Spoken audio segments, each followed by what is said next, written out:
Good evening and welcome to All for United on what feels like a bit of a Groundhog Day, being beat by Bournemouth again, 3-0 at home again. So we'll try and keep it cheerful, given the fact it's the Christmas period. We'll try and keep it, light-hearted, but I can't promise you anything. We've got two cracking guests to get us through the show. Daz, how are we? I'm good. I'm starting to feel better. I know last week I was a bit ill still, but yeah, I'm good. I'm quite. I'm looking at United today with a lot of talking points, but in a positive way, believe it or not. Yeah, I agree. I had the man flu for a bit, and I'm starting to get on the nice side of it now, mate. Evening, Andrew. Hope you're well, pal. Hope you enjoyed the match as well, as much as you can. Matt, how are we doing? You all right? Yeah, not so bad. I was actually at the game myself today. Actually, we actually got nice. got tickets for my birthday. So yeah. Lovely. Weren't the best early birthday present ever, but is what it is, isn't it? Yeah, try and enjoy it, I suppose. Let's get into it then. I mean, first things first, the starting lineup. I think that the headline there was Daz, no Rashford, 3 games on the trot now, no Rashford in the squad. Is that it for Rashford, do you think, or do you still think there's a way back for him? At some point, I'd have expected the manager, and I thought today might have been a good game to try and reintroduce him, even if you're a player to bring on. But there's the other part of my brain that's very much like, look, he's come out and he says he wants a new challenge. He obviously doesn't want to be at Manchester United anymore. Manchester United, short-term or otherwise, cannot be having any passengers in this team. And if he's being moved on, which he's obviously said himself that he is, I would expect that process to start in January if the right club becomes available, even if it was a loan to buy option. Just let him leave the club. Just let him go. Let him kickstart his season. But yeah, I mean, there's no desire by Amarim to want to reintroduce him, because I think today would have been a perfect opportunity for that. But if he wants to leave, I mean, like I say, it's the right decision. There's pointless wasting time on a player that potentially you don't expect to be there in 3 weeks. Yeah, I think that's a fair shout. I mean, we'll get into more Rashford later on. But Matt, Garnacho was back on the bench. Amarin said he was pleased with the reaction that he got from Garnacho, the reaction in training, the reaction that he was a little bit angry that he'd been left out. Does that say a little bit? Is that a kind of like underhanded way of telling us that Rashford hasn't given him that? Yeah, I suppose in a way it kind of is. I think the way you got to look at it is it like 3 games now Rashford's not been in the squad for consecutively? There's got to be a reason why. He's literally the only one that's not being picked based upon selection, that's not injury based. So yeah, it does speak volumes. It's just very interesting that he keeps sort of saying the same thing, Amarim, as though he's not getting any sort of reaction out of Rashford in any sort of way, which is quite. It is a shame, really, because at the end of the day, Rashford, all he needs to do is get his head down. If he wants to play for United, he knows what he needs to do. This doesn't seem as though he wants to do that for whatever reason that may be. But I do like Amarim's approach, and I think he has handled it pretty well publicly as well, because he's asked constantly about it, and obviously he can only give one answer, and that's just the fact that he's just not being selected for whatever reason. He won't go into them reasons, obviously. But it's just very interesting. But I do like the fact that Garnacho has come back into the team. He hasn't obviously done an awful lot since he's come back in, but he does speak volume to Rashford, 100%. Yeah, I think I agree. I mean, I think it does. It tells us something about Garner, that he's maybe open for the fight that he's got on his hands to get into the system, and I think it does tell us something about Rashford. Just without saying it, I think it does tell us something. But I agree 100%. The way Amarin's handling it in the press, I think he's spot on. I think he's saying all the right things. Were there any things in that lineup, Daz, that surprised you, or were the players in there that you didn't think would be in there? I've said this every week. I was hoping Delo would have got a rest. I think there was an opportunity, because he looks He doesn't look good. He doesn't look bad, but he doesn't look good. But he is such a productive player for Manchester United. But because of how overused and how overutilised he's been due to not having that left back for so long, it's just, you know what I mean? There was no reason for me not to put Mazraoui on the right, start Melashir as you did. And at least then you can justify that decision by coming out and saying Dolo's such an important player for Manchester United, but he's been overused and overutilised. And even if it didn't work out, I don't think any United fan could have argued with that, because he has been overused, overutilised, and his form has taken a bit of a hit due to, I think, just being overworked. I mean, I've got the starting lineup in front of me. With the players that we had at our disposal, I can't knock it. Maybe I'd have started Holland over Xerxes. But at the end of the day, we said, didn't we, when Amarim came in, that it was important for him to constantly work with players like Xerxes to know whether he's going to be part of the long-term plan of the club, or whether you do just draw a line under it and say that this was a failed transfer. Either way, the manager needs to know that. But the only way you can know that with not having a pre-season is just to keep playing these players. Yeah, I agree. I think the only one I was a little bit, not maybe surprised with, but a little bit disappointed with, as I think we could have probably done it slightly differently, was Malacia on the left, given the fact how well drilled, how sort of, there's a lot of pace in that Bournemouth team, isn't there? And he was always going to get exposed there, wasn't he, Matt? But the first sort of 20 minutes, I thought Bournemouth were probably the better team, and United were struggling to put something together. Is that fair to say? Do you think, before their first goal? Yeah, I think a lot of it's how they start. It seems like it's taken them a while, so in certain games, to get going a little bit. I think after the first 20 minutes, I think we did start to go into the game. I think our main problem at the minute, I think, is mainly taking our chances. Like, we have had plenty of shots today. I think about 5 of them went miles over the bar.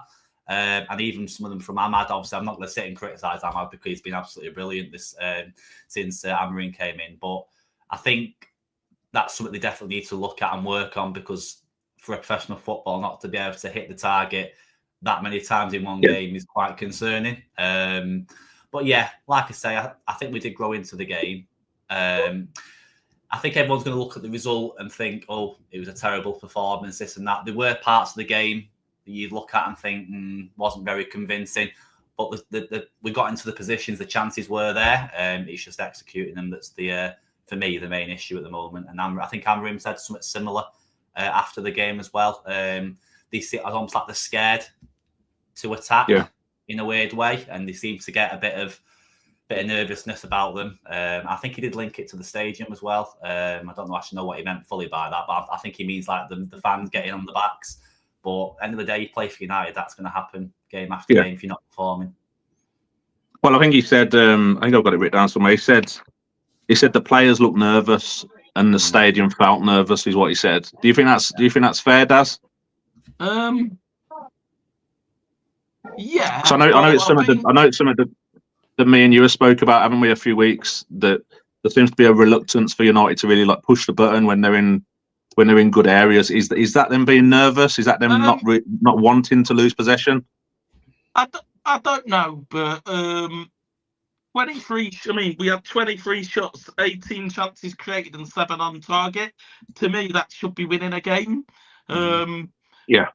To say that there's a reluctance going forward, I mean, I look at these stats every single week, and the stats don't indicate that. The stats indicate that Manchester United are just not taking their chances, but that hasn't changed since the start of the season, whether that would have been under Ruud van Nistelrooy or Erik ten Hag. Manchester United are just not taking their chances. Maybe the nervousness is a lack of confidence in the team, because obviously this team doesn't know. Considering we've won 2 cups, you'd think that we would, but it doesn't look like a team that have a belief that they can win games. So maybe that's what he meant. We don't look like a team that, like when you see a team like Nottingham Forest this season, Nottingham Forest go out and they look like a team that genuinely believe they can get top 4. And that belief, I think, is giving them extra 10% that they're maybe not got usually. We just don't seem to have that. If anything, we've got the 10% below because there's no belief in that team. Unfortunately, the belief is going to come from winning games. I think it's just going to be a patient process. Yeah, I think you're right. I mean, I think you are spot on with the shot thing. We're just not taking our chances, are we? And if we don't take our chances, we're going to struggle to win football games because we're struggling to keep them out at the other end, aren't we, Matt? And then we go to the Bournemouth goal now, and I kind of come back to my last year. I don't want it to be a show of me just bashing players, but my last year just felt very erratic to me on that left. He was diving in, he was putting in some, and it's really, I'm not sure if the ball was out. I'm not sure if Sky or whoever it was saying the ball was out in real time, but it was a soft free kick that he gave away, maybe a needless tackle, and then we get done at a set piece again.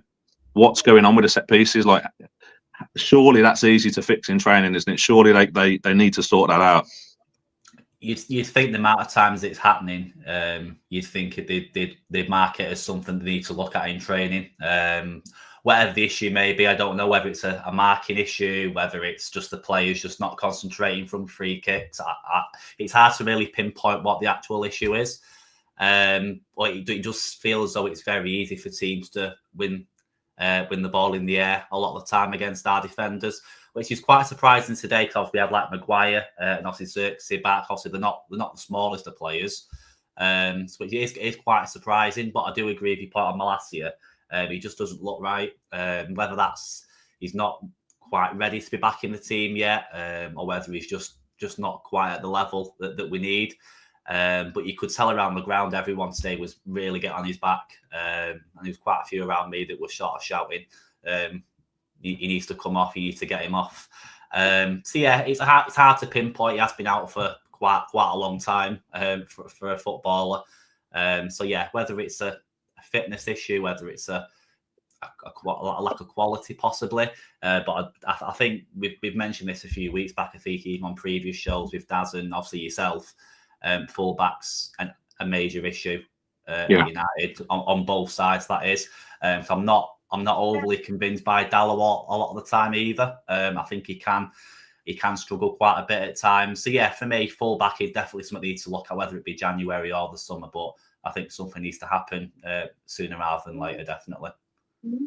Yeah, I think that's fair. I think that's spot on.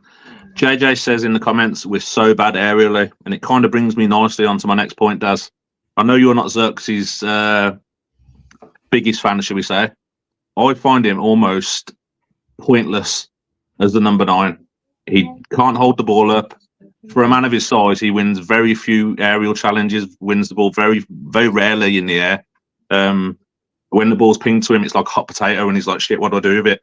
For a lad of his size, how he can't sort of muscle defenders, he just doesn't do anything, does he, going forward? Again, I don't want to just bash United players, but I think when Højlund come on, you saw a centre forward that was using his body and was holding the ball up well, as we've seen the past few weeks. How isn't Xerxes, a lad of that size, able to muscle defenders or able to just get in? Like, do you know what I mean, Daz? Like put himself about a little bit more. How can't he do that?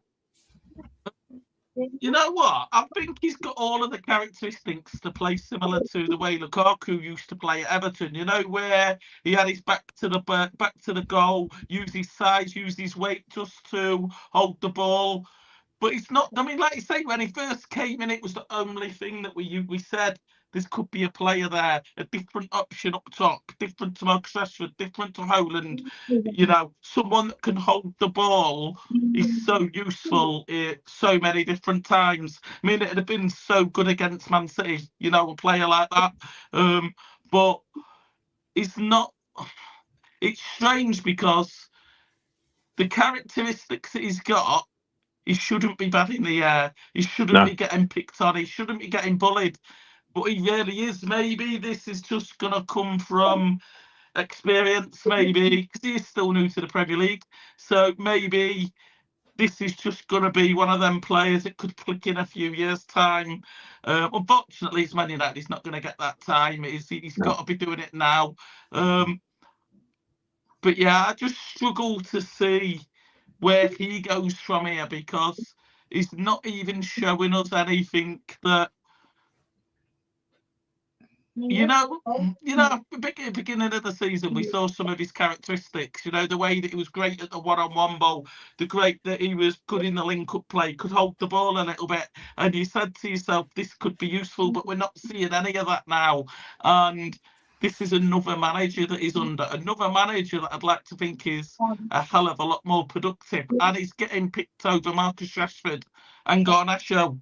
So it's not as if he's not being given opportunities, because he's getting them over to what I think is two amazing players. So yeah, I just think that at this point in time, I would much rather play a Marcus Rashford in that role instead of a Xerxes. At least with a Marcus Rashford, you know that you're going to benefit from that pace in the game at some point. You know that he's going to take a player on at least once. Even if he has a bad game, you know he's going to do something productive. Unfortunately, Xerxes is just not showing any levels of being productive in anywhere on the pitch. Yeah, I think that's a fair point, Matt. Do you want to kind of elaborate on that? Why is Xerxes playing over Rashford? Is that solely because of work rate? Is it solely because of what he does in training? What Xerxes got that Rashford doesn't? It's a good question, because you sit, obviously, whether you're watching on TV at the ground, you can't quite understand what Xerxes is actually in the team to do, and you can't see what his purpose is, and that as a fan, it does frustrate you. But I do agree what you're saying about it being very similar to like a Lukaku type player, sort of like just feeds off him, but the ball just seems to bounce off him. It just never seems to stick. I can't understand it myself. Like I say, I think we've mentioned, I think when Ten Hag was still in charge and they were sort of like hoofing the ball long to the centre forwards, they still seem to be doing that. Whether that's a mental thing and that's just the way they know how to play, I don't know. For me, it just doesn't work. Whether that be Højlund holding the ball or whether it be Xerxes holding the ball, it just doesn't seem to be working well. And I do agree with what Dad said about maybe like having a Rashford in the team that's a bit more direct. Because you've seen that at Sporting Lisbon, the direct attacking football that they had there under Amorim.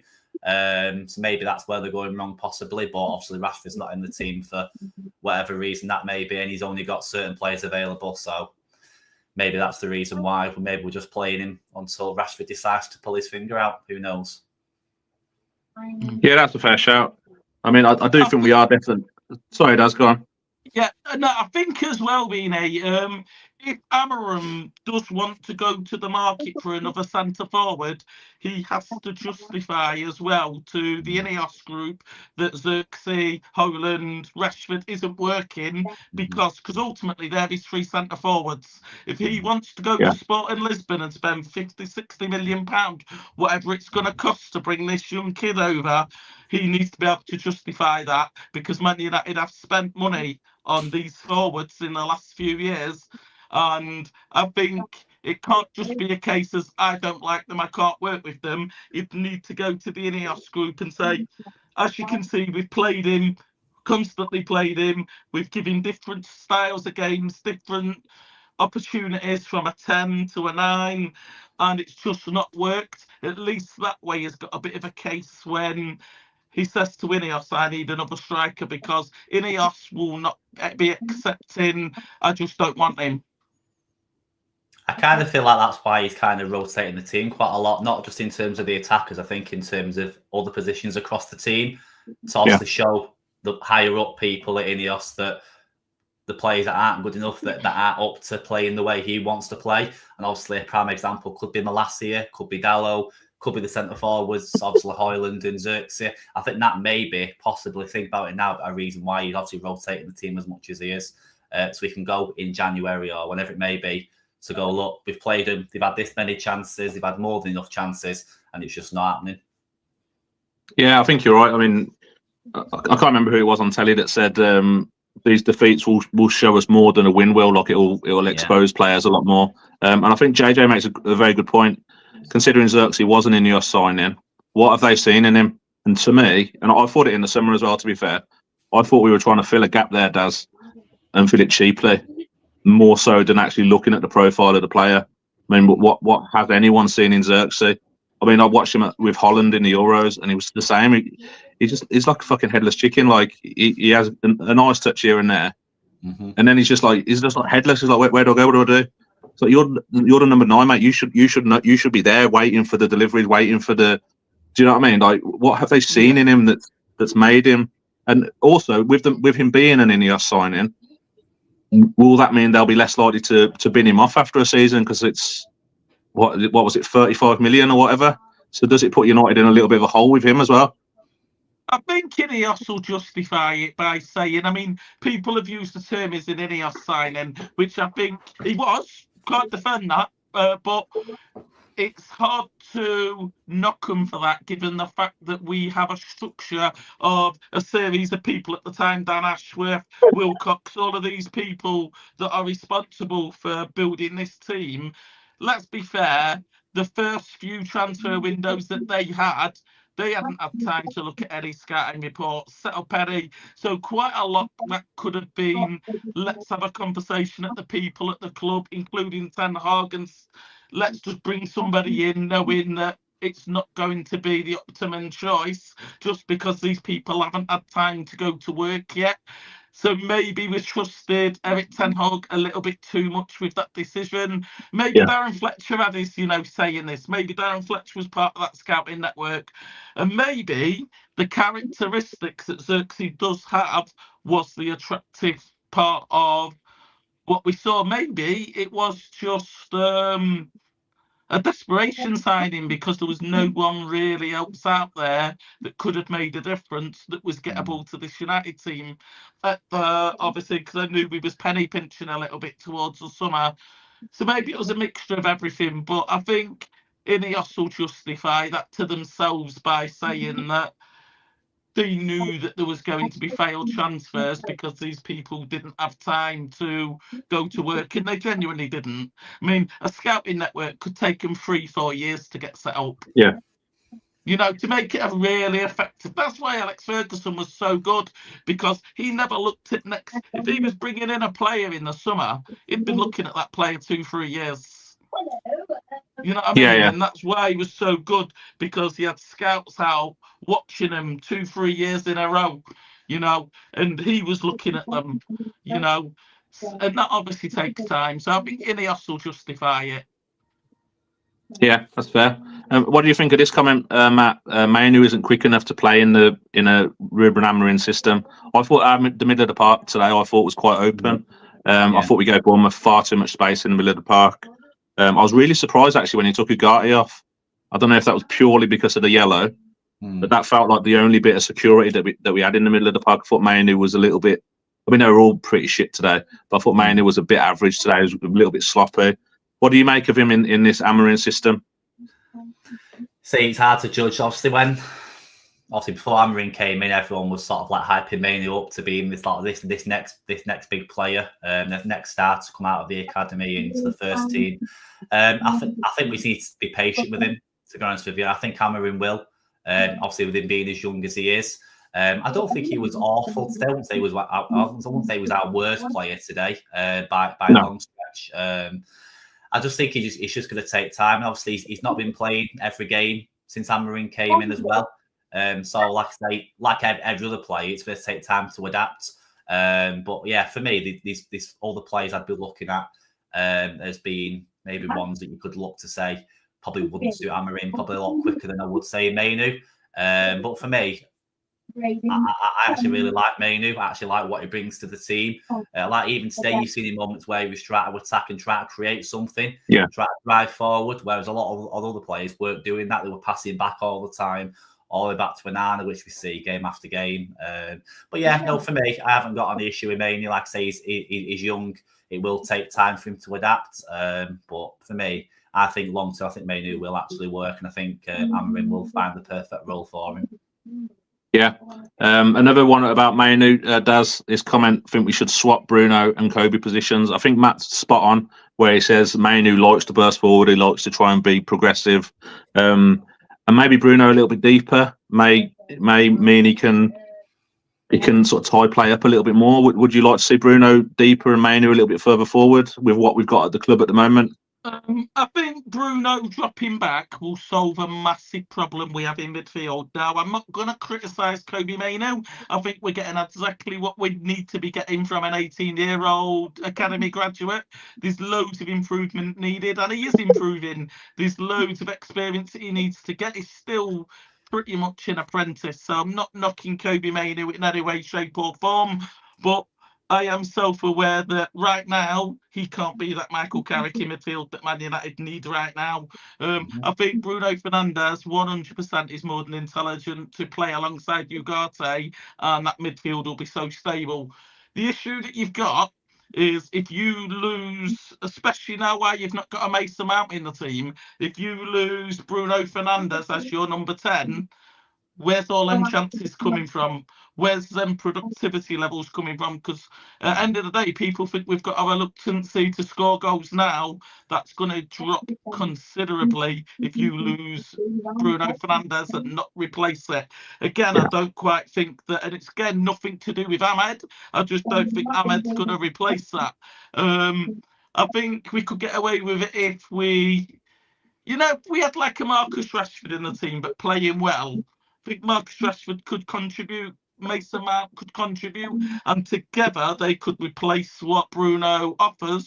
But right now, you're going to lose in one of the two areas, and it's just frustrating because we need another Bruno Fernandes in the team. We need two of them. It is a position that I would go to the market for as soon as possible. I've got a couple of players in mind, but I think short term, I wouldn't mind trying switching them over. But there would need to be a commitment that Ruben Amorim accepts the fact that you're going to lose that creative and productivity in that level. And maybe let's see if we can get Marcus Rashford back in the team. Because at the end of the day, he is a Manchester United player. And I said this to you a million times. Let's fix the problems and win games later, because we've not taken that approach yet. Unfortunately, you do still need to win games, because you're not. What we've seen is Amorim is not going to get the time from the fans or the club if he's not hitting a minimum requirement. And as much as I love the lessons that he's trying to teach Garnacho and Rashford, that this team still does need to be putting points on the table, and a semi-good Marcus Rashford helps with that. Yeah, I think I tend to agree, to be fair. I think you do probably lose too much from Bruno dropping him deeper, because we are struggling to score goals anyway, aren't we? But yeah, I agree with what you both said there. So we go on to the second half, Matt.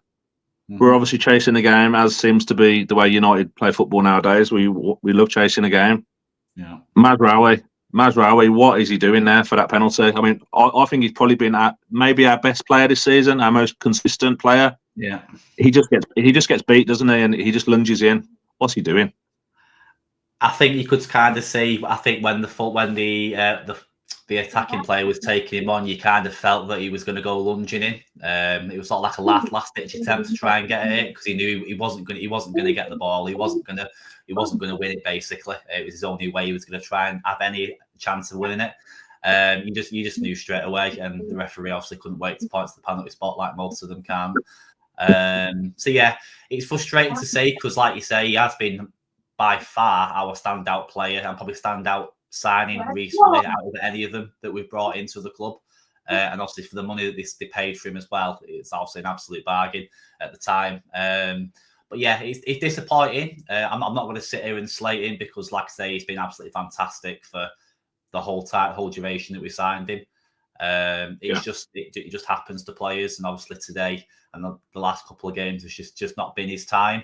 Every player goes through it, but yeah, I've got no concerns with Mazraoui. He's a top fullback, and he's literally one of the best players we've got currently, probably at the club. I'd probably go as far as to say, and by far the most consistent. So you get the odd game here and there that you can have a bad game. It's part and parcel of football, I suppose, at the end of the day, isn't it?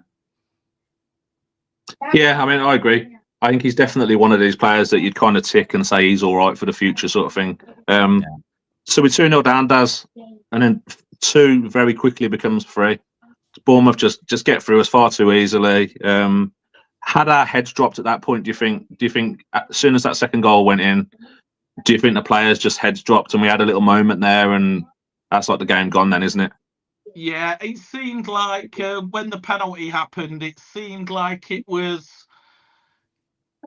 the nail in the coffin, so to speak. It was as if been quite a long week for United, you know, from the Man City game to losing it again, and then obviously going 2-0 down at home today.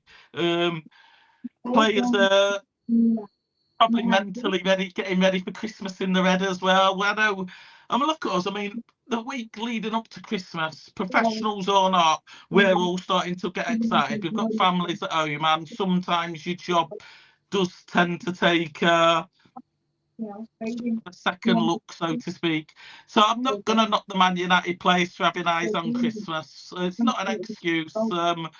But it's been a really long season for us so far. So maybe these are just mentally exhausted. Someone like Mazraoui, I've seen loads of United fans knocking him for it. Look, it was a daft mistake. But end of the day, I mean, I've got him in team of the season for the Premier League. Genuinely, not just because he's a Man United player. I think he's one of them players that has been phenomenal in the Premier League. He's allowed one mistake. He's allowed that. But it just seemed to be the moment that sealed the game. And it's like any belief that we might have had, which I didn't see any prior to that, just seemed gone. The problem is, United, I think we missed the lick today. I really think we really missed him. And I think that was one of the key points that I highlighted of how much we miss him and how many more goals we concede without him in the team. Yeah, I think you're right. I think he's a big player for us now, De Ligt.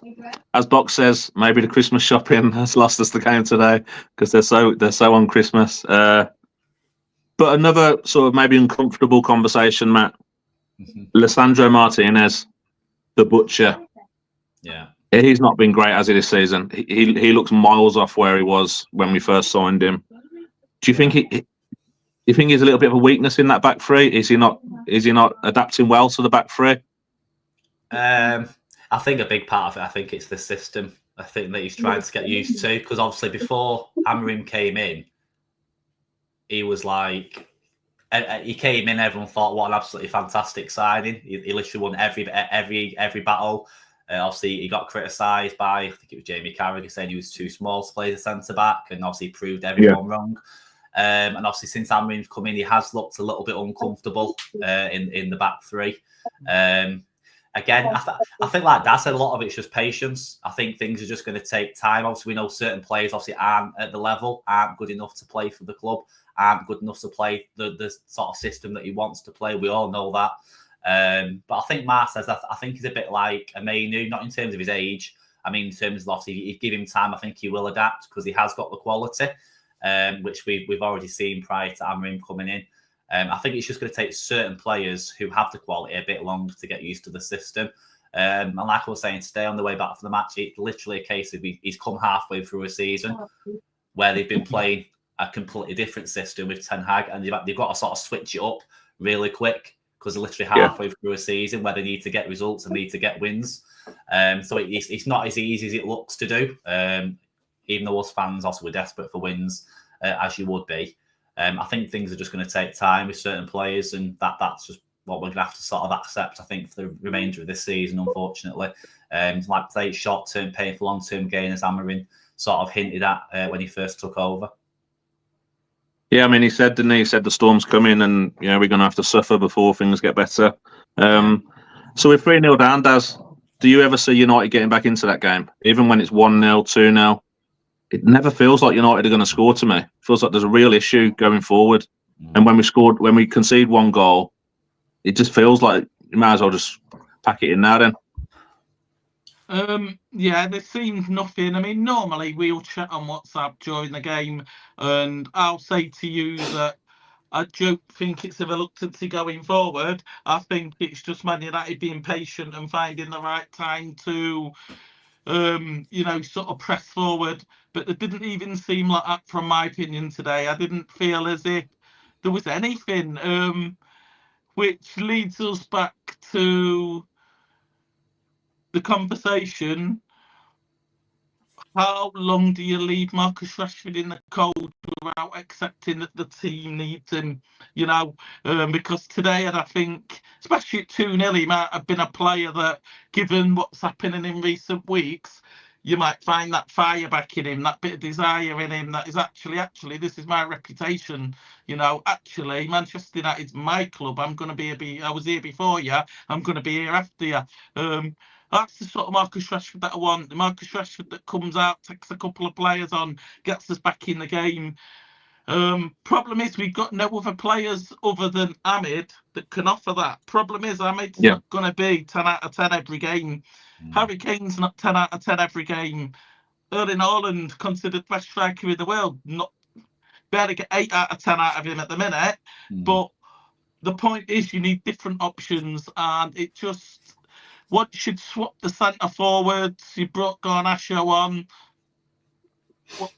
What else is there? You know what I mean? There's no other option. There's no plan B. There's no... I think this is why I think we've just got to wait this out. Let us bring in a few more attacking options and go from there. Because I think... This is another downside to having a manager come in mid-season without any international breaks as well, because he's not had time to really work with this team and get to the bottom of any nitty-gritty problems. At the end of the day, is having to hit the ground running and solve problems whilst trying to win games.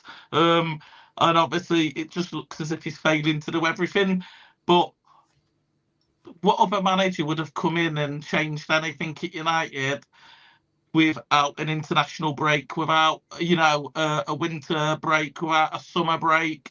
I think this is the storm that he was talking about, and I think we've just got to hope for the best. Yeah, I mean, it feels like Rashford's becoming a better player when he's not playing.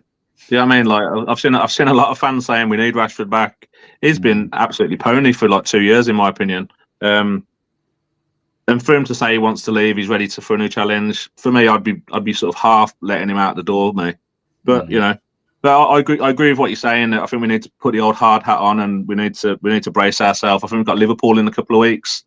If you saw that Tottenham game, wow, that could be bad. One thing I did like today, Matt, not necessarily from a United point of view. Yeah. Bournemouth, I thought they were, excuse me, I thought they were really well drilled. I thought they were hard working. They were like hunting in packs. Even at 3-0, Bournemouth were chasing like every ball still. And for me, I kind of look at that with a little bit of envy. It's like this is what I want United to be doing. I want our striker to be coming back to like the middle of the park and chasing the ball. Is that what United need to get ourselves? Do you think we need to? And is that what Amarin's after? Is he after that sort of desire? Because they were working their nuts off like every single one of those Bournemouth lads. Yeah, they definitely set an example. I think for every United player on that pitch today. I think they literally. I think in terms of effort, at the very least, they put every single United player today to shame. Unfortunately, as hard as that is to say, and for a team like Bournemouth, no disrespect to Bournemouth, to be almost outrun by a team like Bournemouth at Old Trafford, and it seems to be a regular occurrence now. Obviously, not just under Amarim, previously as well. I think the midfield for me is a major problem. Just as much as the fullback areas is a major problem. We're just far too open, and it's literally one pass and they're away. Whereas we seem to struggle to play one pass forward. It's always going back to Onana or passing to the side. There's just there's no directness about us. There's no urgency. And you could even feel it today, just obviously Onana specifically. You could tell the crowd today were getting really, really angry with Onana. Literally taking about 5 minutes just to pass the ball, and no one can understand why. Even at 3-0 down, there's just absolutely no urgency from any of them. It's just baffling. I just don't get how a team like Bournemouth can outrun you. At least you need to, at the very least, be matching them. At the very least, if not, be outrunning them. The standards need to improve 100%, and I think that's just, again, it's going to come down to time. But like we keep saying, the results need to start flowing, because if the points don't start on the board, the pressure grows on the manager. and then the same process starts all over again. And we don't really want that again as fans, because we just feel like you sort of feel like you're getting nowhere then. Then someone else comes in, and then you've got the same group of players who then do exactly the same thing again. And it just seems like a never-ending cycle. So I think we need to stick at it, as frustrating as it is at the moment, and just hopefully, like Cameron said, if they keep working, hopefully the results will start coming, just to get us through till the end of the season. Yeah, I agree. I think we've just got to accept what's happening in front of us, I think, at the moment. So we're going to give him time, Daz. Obviously, we're going to give Amrin time. He's only been in the door like 2 minutes, and he said like rough times are ahead. But the performances have got to be better, haven't they? Or am I expecting too much from that group of players? Is that just what that group of players is? I think you are expecting too much. I think we're looking at this team now, and I think that maybe Eric Ten Hag deserved a lot of credit for what he did domestically in the cups. 3 out of 4 cup finals.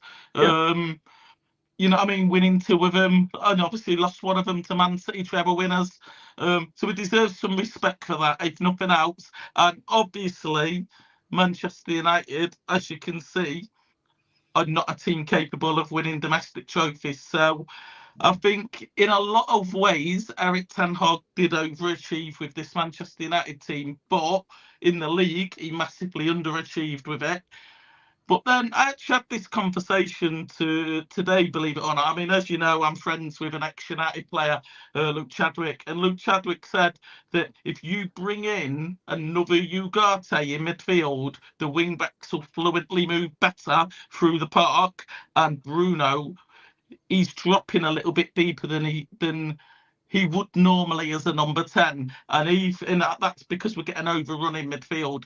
Manchester United solve that midfield problem, then the whole middle of the park just feels and looks a little bit more comfortable, and then you can bring your Ericssons on for certain games, or your Kobe Mainus when you need a bit of energy, or even your Casemiros, depending on where the game is. I think.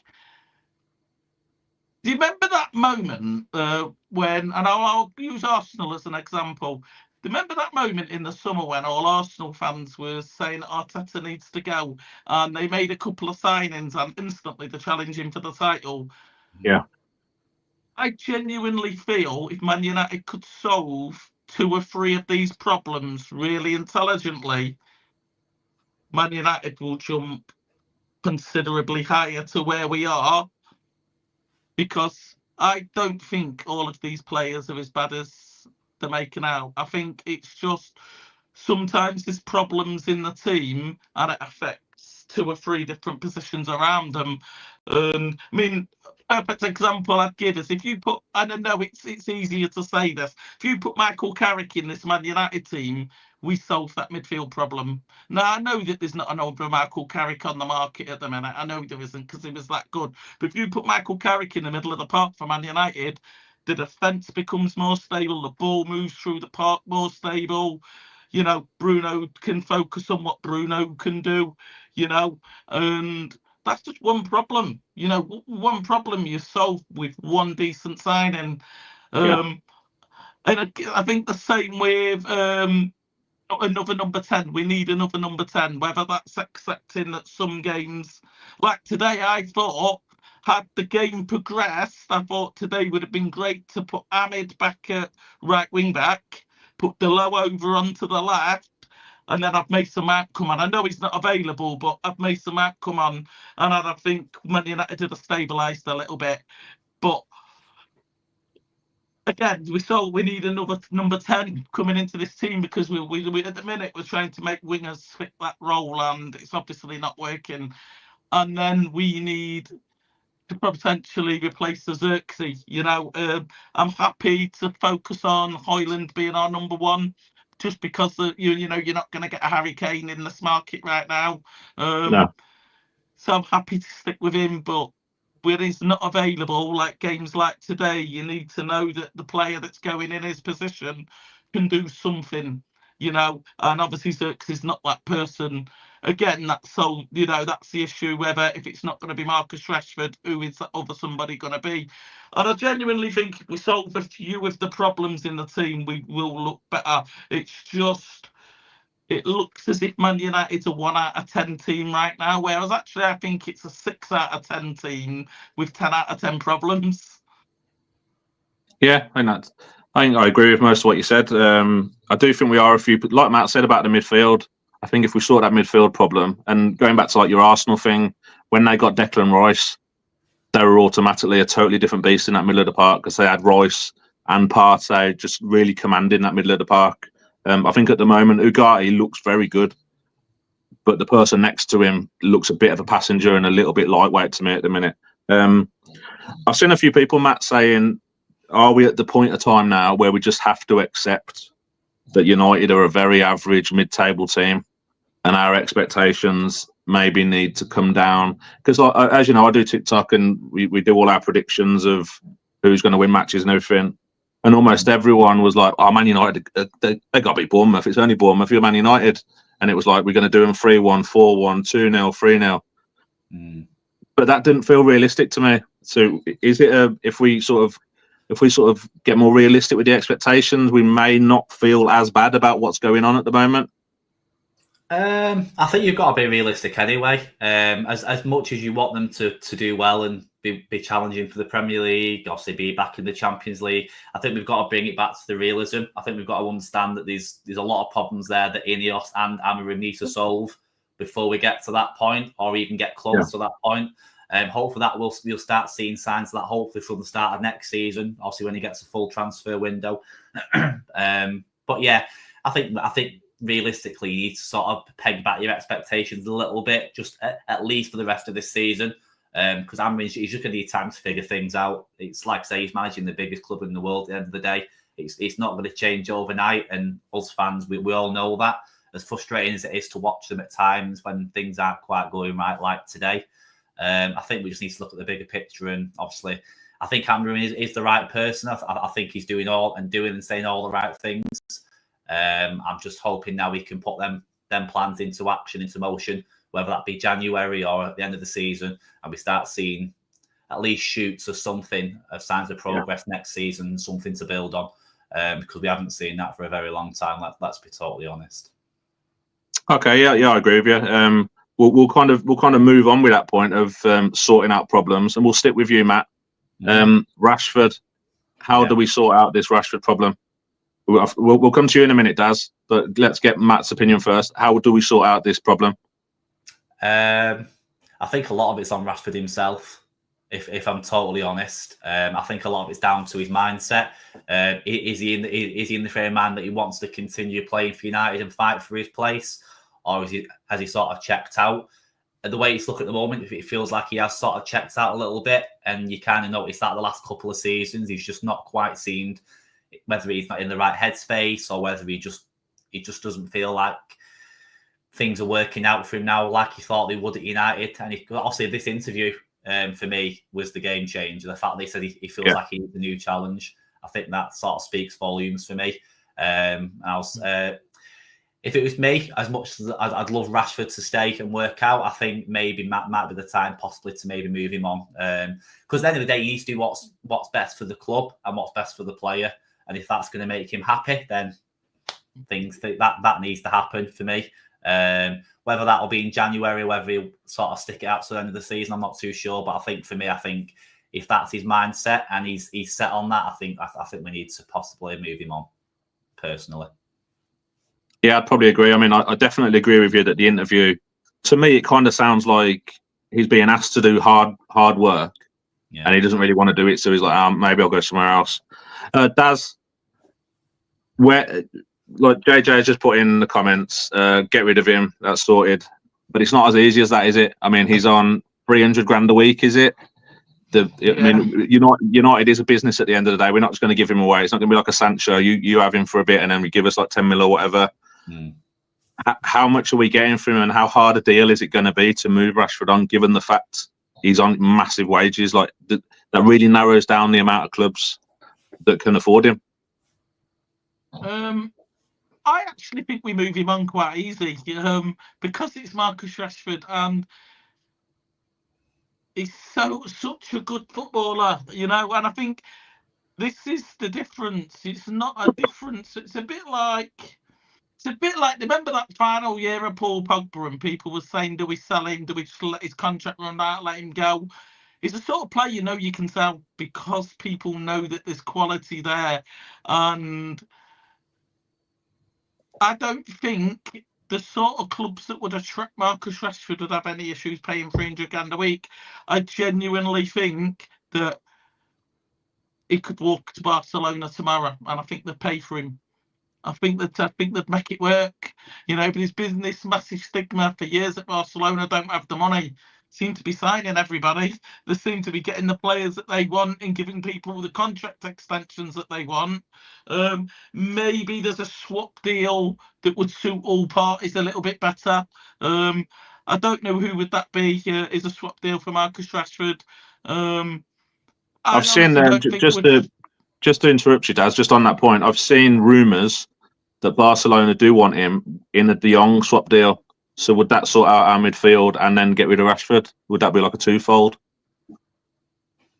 Yeah, I mean, it'd have to be the right sort of deal. I mean, end of the day, Man United have made the decision that we're going to be playing a 3-4-3 system, and it means that we've got a winger that just doesn't fit the system. It just doesn't fit the system. I mean, Marcus Rashford is a left winger. I think if we're all honest with ourselves, he was never going to convert as well as he would have been a left winger. So if we can bring in a player that can either play that number 10 role with Bruno, or it could be a productive number 10 that allows Bruno to drop back a little bit, which solves a midfield issue that we've got. Or it could be that we just bring in another Ugarte that just has the right characteristics for the job. If there's a deal there, I think we should 100% explore it. I'd personally want to sell him for maximum value and then go to the market to try and see what we can get. Because I'd like to think even in the current market we can get 60-70 million quid for Marcus Rashford. And I'd really like to think that we could get that. Well, potentially, I mean, what did Mazraoui cost us? 12-15 million, something like that. Yeah. You bring in two players like that, you're laughing, aren't you? And Marcus Rashford's ultimately free money for United because he's an academy player. So maybe there's a room to sort of barter with teams, to get him off the wage sheet. But I honestly don't think we struggle to get rid of him because I think the teams that he would attract, like your Paris Saint-Germains, your Barcelonas, your Chelseas, would pay for him. Do you think his the apparent attitude? I mean, we don't know exactly what's happening, Matt. Do you think the attitude puts people off? Yeah, partially, but I suppose we could argue that with a lot of players these days. Also, if you look at Sancho, for example, I think he was the other one where we sort of questioned his attitude and his will to want to play and actually put the effort in for the shirt. And obviously he's got his move to Chelsea, which obviously will be permanent. I think is the end of the season or something, I believe. So obviously he's got his move, and obviously they've managed to find a way of offloading him. And like Dad says, that I'd be very surprised if they struggle to get rid of Rashford. There'll be plenty of people queuing up with offers. Also, it'll depend on what them offers will be. I thought the club, like you say, ain't going to give him away for nothing. It will depend on ultimately what people value him at and what the offers are. But yeah, no, I can't see his attitude being a problem. Because like I say, we've seen other players in the past being moved on for very similar reasons, very similar egos, you could possibly call it. So yeah, no, I agree with that. I don't see an issue them moving Rashford on personally, even with the wages that he's on. I just don't see it. If they want rid, I think they'll find a way of making it work. Yeah, I agree. Do you think they're going to want to move him abroad, Daz? And do you think Rashford himself is going to want to go abroad, given the fact he's a United lad and all that? Will he want to go abroad, or will it just be whoever wants to pay, the Wonga, like whoever pays the most Wonga? I think I'll start by saying there's almost an expectation that people are expecting Marcus Rashford to go to a team where he could kickstart his career. Wouldn't surprise me if he tried to venture a move to Saudi at 500-600k a week, because Saudi will pay 60, 70, 80 million quid for him. For me, if we get our market value for him, I don't really care where he goes. I think seeing Scott McTominay, Harry Kane moving abroad, and I mean Harry Kane didn't need his career kick-starting, but I think Harry Kane has took his career to another level with the goals that he's scored at Bayern Munich. Harry Kane's now 100% in the conversation as the best striker in the world for me, and I know there's Man City fans that will say that's Erling Haaland. I know there'll be Real Madrid fans that all chuck Mbappe in there, but I think Harry Kane is the best striker in the world, and I think the move to Bayern Munich sealed that. So I think it suits Spain. Initially, as I said, it'd have been great in Italy. I just don't think the money's right in Italy for him. I thought Italy would be a really, really good move for him. But again, how many Italian clubs are going to pay £70 million plus give him free 350k a week? They're not. Again, Bayern Munich's not going to spend that sort of money on him. Not a combination of wage and. But yeah, I mean, I'd expect Barcelona, for me, my head would be the number one. But I think he would be tempted to an Arsenal or a Chelsea move, because I think he could see that he could win trophies at both of them clubs. But I'd like to think that the United heartstrings will pull, which would force the move abroad. I'd like to think that even after all of this, I mean, he said in an interview, when his time comes that he moves on, there'll be no ill comments about Manchester United. It'll be nothing but positive vibes. And I really like the fact that he said that, because we know that come summer, the minute Sancho's made his permanent move, he's going to be bitching and moaning about United until he's blue in the face. United this, United that, without actually failing to tell anyone that how many clubs did they give you 8 months off. But yeah, so I think Rashford's heartstrings might play a little bit, and it might force him to take a move to either Paris Saint-Germain or Barcelona. Yeah, I'd agree. I mean, as much as he's been a bit of an arse, hasn't he? Been a bit of a problem, hasn't he? The last couple of seasons, Rashford. I'd hate to see him in an Arsenal top or a Chelsea top. He's a United lad, isn't he? So I hope he does go abroad. I think what Box just said about. I won't even begin to attempt to say what the lad's name is. The lad from Napoli, the Georgian, I think he is from Napoli. He's a very good player. I think that would be a very good swap if Napoli could make that work. I think that'd be a very good move for him. I think MLS would be a good move for him. I think there's big money out there in the MLS now, so I think that'd be a big move for him. Like Daz has said, I think the price has got to be right, but it's got to be right for United as well. He is our asset at the end of the day. We have to make sure it's right for us. Don't be giving him away. I mean, Sancho, anybody could have just drove him to Chelsea. As soon as there was interest there, it's like, yeah, you can fucking do one. But Rashford, we got to make it right. We got to make it right for the club, I think. I thought Neville's comments were quite interesting, Matt. He said that too many past managers have almost put too much faith in people like Rashford, thinking we know that there's a player there. It's got to come out at some point. Yeah. And it's in essence been to their detriment because it hasn't come out. So I quite like the fact that Amorim is almost pulling the plug on people like that. Do you see anyone else in that squad that is not necessarily as high a profile as Rashford, but do you see anyone else in that squad that is Amorim will be very close to pushing the button with, that you're just seeing is not going to work under Amorim? See, it's hard to say, because obviously from a fan's perspective, we can judge a player deeming them not good enough. Obviously, we don't know what Amorim sees in training. Obviously, he sees completely different things to what we do. I think one obvious one probably be, I think I said earlier, Malacia.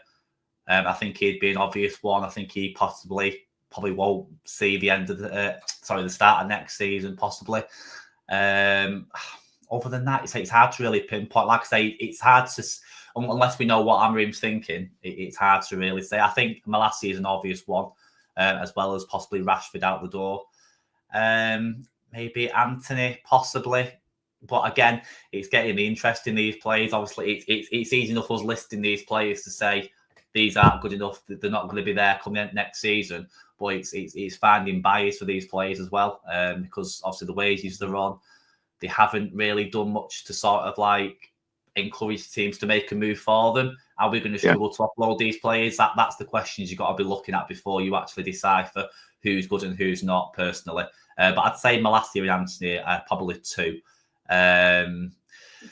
Other than that, maybe a Casemiro, like someone said in the comments, possibly as well. You'd maybe consider if you had any suitors for him, just because of his age, and he's just obviously not got the legs anymore in the midfield. But yeah, for me, they'd be the main three, I'd probably say at the moment, and possibly Xerxes as well. That's fair. I just can't see it working for Xerxes, unfortunately. Yeah, I agree with you. Garnacho does. If the problems persist, and I mean Garnacho is a very good player, isn't he? Would you, if there's interest from say Real Madrid, would you maybe sort of dangle him there and see what Real Madrid want to offer?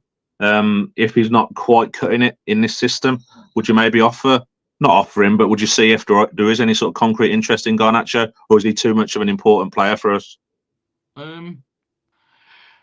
There's real quality there. There is really good quality there. I think the question for me would be, can Ruben Amorim work with him long term? If the answer to that is yes, then we can't afford to lose more quality in that team, because we're struggling for it as it is. And I said this in a video earlier today, that regardless to whether people like it or not, Man United are a lesser team without Marcus Rashford in that team. How long you're a lesser team for depends on the quality of the recruitment, but Manchester United are a lesser team without Marcus Rashford in that team.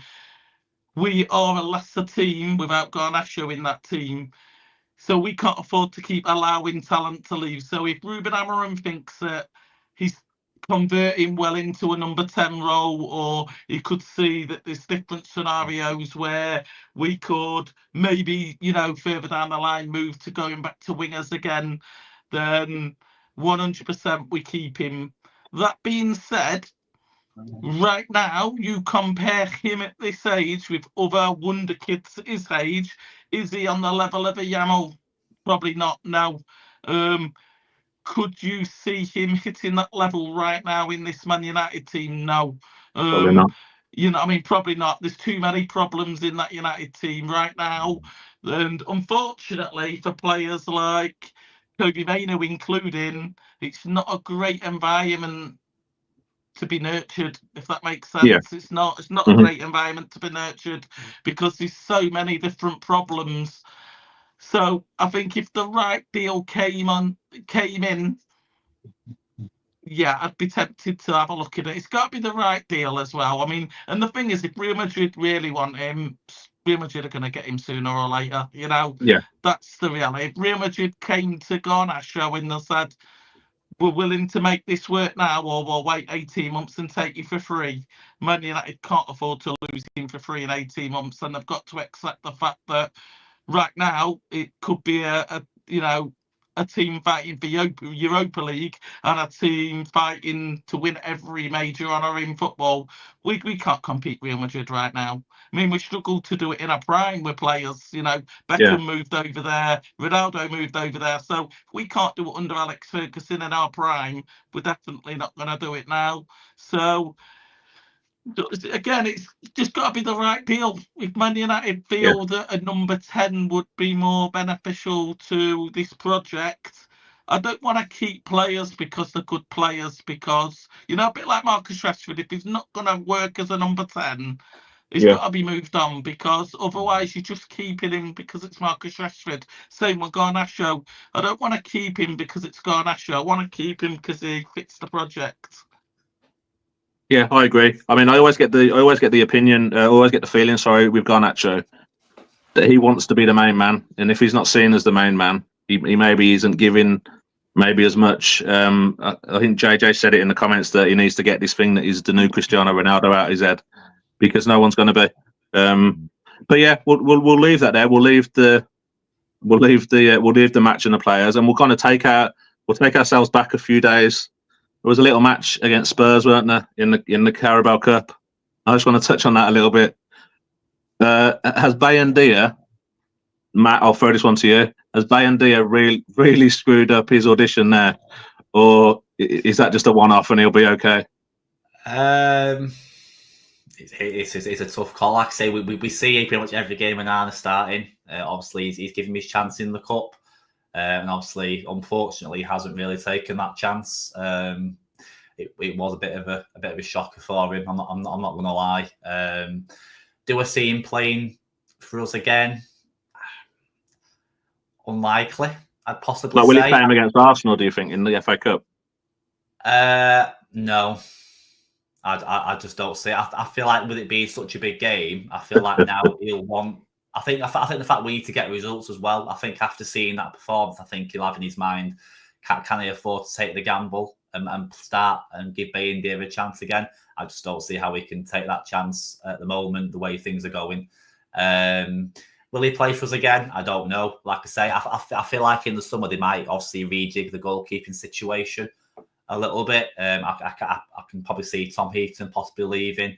Whether they get a new number 2 in, maybe even a new number 1. Who knows? He might not even like the idea of an Arna staying. Who knows? I think today he said something about Anana. Actually, it was quite interesting. I think he was saying people sort of use the word getting tired and frustrated. And I think that's hinting at him taking so long with the ball because the crowd are getting very angry today. I must admit with that. But yeah, no. Going back to Bayendia, I'd be surprised if he plays him again and takes the chance on him. Just purely because he needs to find a way of getting results now. And yeah, he's not done himself any favours the other night, unfortunately for him. Yeah, I mean, I think as JJ says, I think it's very difficult when, he's played, 2 matches maybe the last sort of couple of years. Yeah, probably. And it's not a great team to come into. We are a little bit rocky, but he's got to do better than that, innit? And Onana, Daz, where do you sit on Onana? I agree with Matt, and I agree with what Amarin said, that there's a frustration there because he takes so long, doesn't he? Even when if a cross has come in and he's puts it out the air, move it quick, get us going again. But he kind of dillies and dallies on it. It's like, what? Get the game going. What do you think? What do you think of Onana, Daz? I think Man United need to be really ruthless with this situation. He was replaced, right or wrong. He replaced David De Gea, right or wrong, and it was because he had a certain skill set that felt that Man United could move forward in a modern era better. And some of us didn't like that because some of us wanted David De Gea to stay, and but it hasn't worked out. I think his distribution, I've said this to you quite a few times, is absolutely terrible. And that was the only thing that I felt would justify losing David De Gea, because the shots that Onana has stopped this year, I'm not convinced that David De Gea wouldn't have saved them, because he would have done. David De Gea would be amazing in positions like that. So where have we benefited? And I look back at when Pep Guardiola first took charge of Man City, and he came in and said, "You know what, it's not the goalkeeper I want." And he brought in, who was it? Was it Bravo that he brought in? And again, Bravo didn't work out. And then Ederson came in. And I genuinely think if Pep's still there in the summer, Man City will move on to another goalkeeper, because Ortega or Ederson are no longer working, and he knows that it needs to. That's ruthlessness. And Manchester United, and I'm going to go back to the one thing that we shouldn't be doing. Man United have always prided themselves with really fine goalkeepers, and they've been a really good foundation for success for our defence. Whether we go back to David De Gea with a tail between our legs and see if he wants to come and retire back at United, which I genuinely think could happen, whether we take a gamble on a young, someone like a Diogo Costa. Yeah. was in with a shout. But I think we need to be ruthless with this, and I think we need to move the goalkeepers on. I'm happy with Tom Eaton to stay there. I've heard a rumour. I don't know how true the rumours are that Ineos would be happy to switch Bayindir for Kasper Schmeichel. Yeah, I'm not sure about that. I think, as a backup, I've got no issues with it because Kasper Schmeichel's Premier League proven. You know, he's not going to be used more than a couple of times a season. Does he improve the other side of what Ineos are doing in France? Probably. But yeah, I think with the goalkeeper, we need to move him on. And again, just cut this. Just accept the fact that we've made some crap deals, and that was one of them. And it's a shame because he did have characteristics that I genuinely believed could have taken Man United forward. But for me, if he's not going to be the goalkeeper that David De Gea was, he needs to be able to distribute that ball better, and he can't. Yeah, that's fair. I mean, there's a couple of comments in the comments, funnily enough, saying that Onana stays on his line too long, and it does my Sweden. Like the Bournemouth goal today, just come off your line and take it. Yeah, if he scores, then fair enough, but smash him in the face in the process. Do you know what I mean? Like, attempt to take the ball, attempt to command your area. Like Schmeichel used to, if the ball was there, he was taking out like a dozen players to get to that ball. I want our goalkeeper to do that, because 9 times out of 10, goalkeepers nowadays will all be able to shot stop. That's just what they do. They have to do all the other bits as well, and it winds me. It really does wind me up. Maybe even I can't remember the game before. Yeah, that's it. The City one, weren't it? The Guardiola one. Just come out. If Guardiola beats you to the ball, then that's fair enough. But come out. If you're just rooted on the line, the chances of you saving a header from 4 yards out is very slim, unless it's right at you. So just put yourself in the commanding position to take that ball. But I think the draw is massive. He's a big, strong guy as well, so he should have no issues with it. And you know what? I think just to compare him, and I know you're going to hate this comparison, but if Jordan Pickford can do it, being 5'6", why can't our goalkeeper that's 6'3" is got a good build on him, hasn't he? He's a really strong goalkeeper. Is it a willingness from him? Is it something that he just can't do when he's? I think it's a training thing. I think it's a training thing because I'm fairly sure he didn't do it under Ten Hag either. So whether it is a modern day thing that keepers very rarely come out now. I mean, keepers don't really catch balls, do they, anymore? They normally punch it. I mean, there's a few times you see goalkeepers saving shots where they used to bring them into the chest, didn't they, and kind of dive on the ball, and now they're punching them away, and it's much easier to just save it. I mean, Bath Time says in the comments, claim across and then ping it out, like Schmeichel used to, and then you wouldn't have that frustration from the fans because the player would just be constantly flowing, and it'd be a much better way of doing things. And we could catch teams on the hop sometimes. I think he's scared to commit, and I mean, I was actually watching. I mean, you've probably seen it. The Donnarumma incident quite recently. Yeah. You know, but that wasn't a foul. That was just the goalkeeper coming out and making a decision that he's taking the ball and he's putting his body on the line to do that. And it's ended up with loads of staples in his face, which is a complete freak incident. I mean, we saw this over the years with Petr Cech. Petr Cech would dive into his own goalpost to try and stop the ball. There needs to be that desire to want to take the ball from the goalkeeper. And Onana, I mean, we say, is it coached? But sometimes a goalkeeper needs to have them making skills, and he needs to be able to say, I can get that ball away and do it. Especially if it's around the 6-yard box. You know what I mean? And the thing is, once you've done it a few times and you've proven that it's successful, the coaching patterns around you as a goalkeeper will naturally change anyway, because they'll realise that you can do that, and United are not conceding as many set pieces because of that. Yeah, I mean, if you're scared to get yourself hurt as a goalkeeper, you shouldn't be a goalkeeper. Then you should be a winger or a fucking kit man or something. Do you know what I mean? I mean, look at Steve Bruce's face; it's absolutely mangled, isn't it? And that's because he was just a diehard centre back, weren't he? And he'd put himself in the line of fire. I mean, Phil Jones, Christ knows what he'd have looked like if he didn't have the injuries. He'd have been all over the shop. The way he used to dive in front of people and stuff. But yeah, we'll move on. A couple of days, obviously we've got Christmas. We can get fat on our turkey, and then Boxing Day we've got Wolves. Does the Wolves game become a must-win game, given the fact we've got Newcastle and Liverpool after that, Matt? Wolves won 3-0 away from home today. Got a new manager. That'll be his first game at Molineux, as it always seems to be. A team gets a new manager. It's always bloody Man United as their first game. Is that a must-win game? Yeah, I can't see anything other than 3 points that they need to get. I think every game at the minute is a must-win game. I think they just need to get points on the board, because I think we're about, obviously, I'm not talking relegation, but I think we're about 10 points off. Yeah, we've got 10 points off top 4 and then 10 points off the bottom. So it's we're sort of like in that in-between stage at the moment. Obviously, we're not going to get relegated. I'm not even going to even discuss that. But the fact that we're in that position and we're sort of labouring between the two isn't a very good sign. I think it shows that we do need to start getting points on the board, whether that's scraping wins, just finding a way of getting the result, whether it's a 2-1 scrappy win or a 1-0. We just need to get the points on the board. We're just not finding a way of doing that at the moment. Obviously, you see teams that play poorly that can still find a way of winning. And that's what we sort of need to try and find in the next couple of games or so, because the games are very close together. So he is going to be rotating the team again, like he has been doing quite a lot. So yeah, we just need to find a way, try to get through this Christmas period now and just try and get points on the board.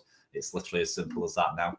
I think people sort of, at the minute, need to sort of look beyond the performance, because then if the results start coming, you start thinking, oh, once the results start flowing, then maybe the performances might follow, possibly, once the confidence builds up. But yeah, the points are the most important thing between now and at least New Year, definitely, while the games are so close together.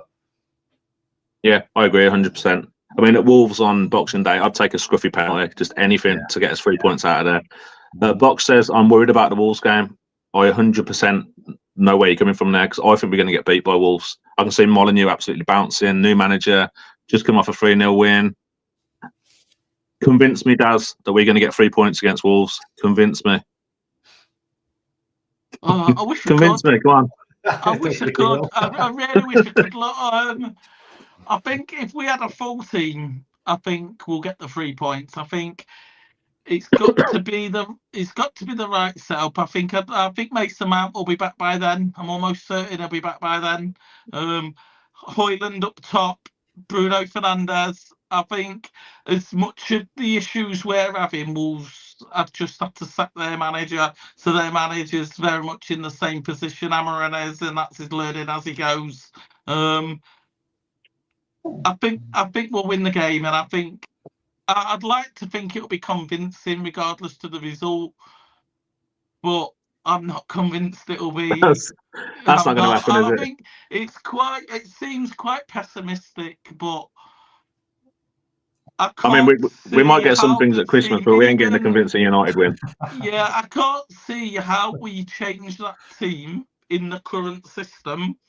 And I'm not asking him to change his system, because we've agreed he's got to stick with this system and, get to a point where it either works or it doesn't, and then make a decision.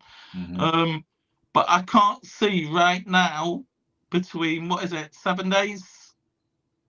But Boxing Day, what's that, 5 days? 4 days? Okay, what's going to change? Absolutely nothing. Maybe this is the day that he thinks I need to win this, and Marcus Rashford can help with that, and maybe we see a comeback from Marcus Rashford.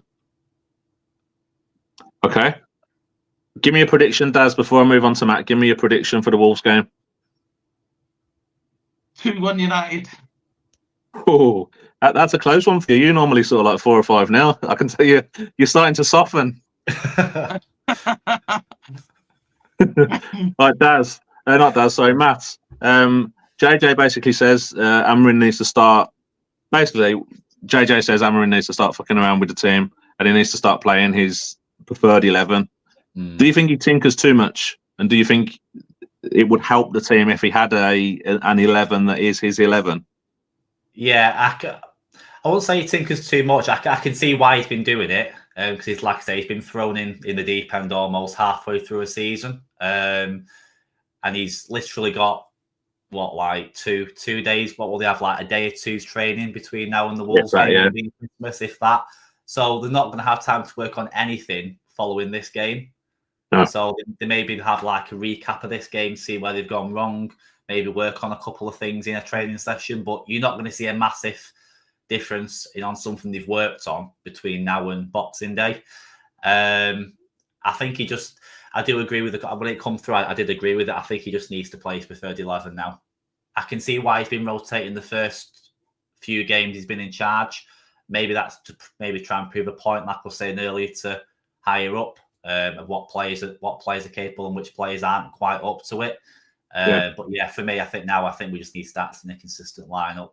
But I'm not knocking him. I do understand why he's been rotating, though. I'm not criticising. Yeah. But I think now we're doing start seeing a bit of consistency with the lineup. I think by now he should know who is his best starting 11. You'd think, based off looking at some of the performances. I think he needs to go with it, and fingers crossed it pays off. And if it does, at least then he's got something to build on moving forward. Then I think the swapping and change is quite difficult to differentiate, and then I think he struggles then. But then that could be the players that are going to struggle for consistency because each game is swapping and changing. I think players need that consistency. And I think we're going to start possibly seeing that maybe starting against Wolves. Give me a prediction, Matt. With your tinted glasses on like Box, give me a prediction. I think 2-1 is about right, to be honest. I'd like to be a bit bolder with prediction, and I hope it is a much bigger win than that. It'd be nice, but yeah, I think 2-1. I'll just take the 3 points at the moment, to be quite honest. Here's a question for you, Matt. Just like totally last question on this, and in the comments, the chat, you can answer this one as well. Do any of us look at a Manchester United game now with ultimate confidence that we're going to go and win this game? No. Just anyone? I don't remember the last time. I mean, I remember when we played, was it Newport in the FA Cup last season? I was shitting myself. I thought we were going to get done by the minnows. I mean, I haven't felt confident about a United game for absolute ages. No, you can't. You just can't, can you? I'm confident in the Europa League, believe it or not. Christ, are you? Yeah, it's really, you know me. I mean, you made the joke about it a minute ago. I'll happily come on here and give a 3-0, prediction in a United game, because I genuinely believe that there's a team there. I genuinely believe that when it clicks, people will say, well, where did this United team come from? I genuinely believe that. And the only thing I'll say to people when they talk about the red-tinted glasses, if you can't be optimistic in football, then I'd just stop watching it, because it's going to be pretty boring saying Man City's going to win the league every year. Because if actually we wasn't optimistic, we'll have all have said Man City's winning the league this year. Now go and have a look what they've done in the last 12, 13 games. It's obviously not the case. Anything can happen in football. So I like to stay as optimistic as possible. But I think the Europa League just seems to suit us a bit better. And it sounds crazy. Maybe it's because it's a lower quality to 90% of the Premier League. Yeah. Maybe it's because there's that sense of confidence that we're undefeated in the Europa League still, which is absolutely crazy given the fact that we played, 8 games? We're still undefeated. Absolutely crazy. Yeah. But yeah, I just feel as if that could be the saviour of our season, because if we finish 15th in the league, for example, and we win the Europa League, no one cares where we finished in the league. Yeah, no one cares. I kind of think you're right. The only benefit to finishing 4th over 8 in the Premier League is Champions League football. If you can achieve Champions League football without having to finish in the top 4, then fair enough. Yeah, I'd rather finish in the top 4. I'd rather finish in the top 4, just like I'd rather be beating Man City over 90 minutes convincingly. Sometimes you have to smash and grab. Yeah, I think Bath Time makes a good point here. I'd care where we finished if we finished sort of 15th or 16th. If we still won the Europa League but finished like a couple of points above the relegation, I wouldn't be too happy with that, to be fair. But yeah, so we're gonna bring. Just gonna say really quick, just a question for both of you as well. It's literally pops in my head. Do you reckon he might come to a point where he might start prioritising Possibly. Just with the way the season's going, obviously, while the players he's figuring things out, do you think he might have to start maybe focus on just the Europa League and maybe sort of dip back on the league a little bit? I'll see enough to the point where we're not going to sort of get relegated or be a relegation battle, but I mean, so we're stable in the league, but maybe put more emphasis on the Europa League, possibly. I don't know. Just a thought. Yeah, I think it's very possible because we're not going to get top 4, are we? So as you say, if we can get if we can kind of consolidate in sort of mid-table, if we win the Europa League, then gets us into the Champions League again. Mm-hmm. I think you might have a point. Okay, so we've done that one. There's probably not going to be many shows before New Year and before January now, given the fact it's Christmas and we're seeing our families and we're getting drunk and not drunk, we're eating lots and stuff. I don't advocate alcohol on this channel. So I'll ask both of you, I'll ask the people in the chat, if you had to pick one signing for January, that could improve the team to push us on, just one, who will it be? Daz, we'll start with you. Ruben Neves. Okay. I think Matt? he's gettable. Sorry? Whether that would be a loan move until the summer, I think he's gettable. Because of the lad from the Saudi League you're on about, aren't you? Yeah. The lad that used to play at Wolves? Yeah. Yeah, he's a good player, very good player. Matt? I can't think off the top of my head. I think the obvious one, but I just don't see it happening in January, is the striker from Sporting Lisbon. I think that's a certain to happen, whether it's January or the end of the season. I think that's an almost guarantee. To be quite honest, I can't see him not being a United shirt this time next year. I'd be very surprised. I think we just need someone to give us the goals, because obviously if he's not going to bring Rashford back in the team, like I just don't see where the goals are coming from. I don't see the goals from Højlund, Xerxes. Other than Ahmad at the moment, I don't see any sort of goal threat in the team, unfortunately. Yeah, I'd agree. I think that's the part of the pitch that we need to solve. For Gyökeres, I'd probably be more inclined to wait till the summer, because I think the players he'd have around him at the moment, I don't think could do him any favours anyway, to be honest. Yeah. And I think we're getting close to the end, but just something just to lighten the mood, something just to end on a nice happy note. How great is it that the greatest manager ever, Pep Guardiola, hasn't won a football game in 12 games, and he's scratching himself and he's shitting himself there on the sidelines? How great is that? The greatest team ever are in absolute bloody bits, and I love it. Long may it continue. Christmas is the time of giving, and if they keep giving us shit like that to laugh at, then it makes the United thing just that little bit more easy to deal with. So yeah, that's us done for today. Matt, where can we see you? Let us know. You can follow me on X. My handle's just to the left of me, I believe. Like I say, every show, make sure you follow All For United as well.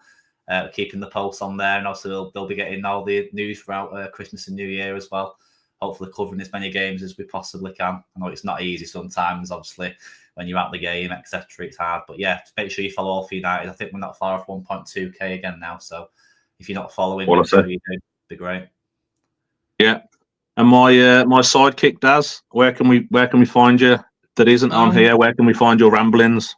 I'm over on TikTok. I've been a little bit inactive over the last couple of weeks as I've not been feeling too good, but I'm back to creating content again. So yeah, over on TikTok.